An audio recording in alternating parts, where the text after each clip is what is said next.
پاکستان کی کہانی ایک ایسے خواب سے شروع ہوتی ہے جسے شاعر مشرق علامہ اقبال نے 1930 میں الہ آباد میں پیش کیا۔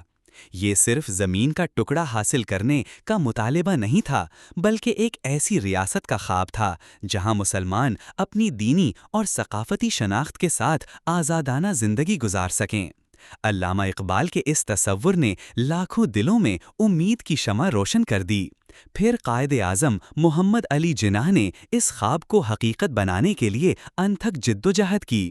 ان کی قیادت میں مسلم لیگ ایک مضبوط سیاسی قوت بنی اور 1940 میں قرارداد لاہور پاس ہوئی، جو پاکستان کے قیام کی بنیاد بنی۔ قیام پاکستان کے لیے لاکھوں مسلمان اپنے گھر بار، زمینیں اور عزیز و اقارب چھوڑ کر ہجرت پر مجبور ہوئے۔ قافلوں پر حملے ہوئے، جانیں قربان ہوئیں، مگر ایمان اور عزم ٹوٹا نہیں۔ ہر زبان پر ایک ہی نعرہ تھا، پاکستان کا مطلب کیا؟ لا الہ الا اللہ۔ بالآخر 14 اگست 1947 کو پاکستان ایک آزاد ریاست کے طور پر دنیا کے نقشے پر ابھرا۔ آغاز مشکل تھا، ادارے کمزور، معیشت ناتجربہ کار اور مہاجرین کا سیلاب، مگر قوم نے ثابت قدمی سے ان چیلنجز کا مقابلہ کیا۔ وقت کے ساتھ پاکستان نے دفاع، سائنس، کھیل اور ثقافت کے میدان میں نمایاں کامیابیاں حاصل کیں۔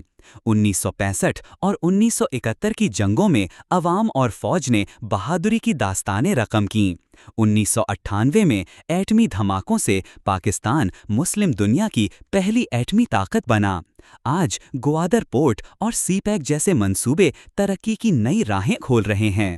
پاکستان ایک خوبصورت سرزمین ہے جہاں بلند پہاڑ، سنہری صحرا، نیلگوں جھیلیں اور گہری سمندری بندرگاہیں موجود ہیں۔ اس کی اصل ترقی تب ممکن ہے جب ہم اتحاد، ایمان اور قربانی کی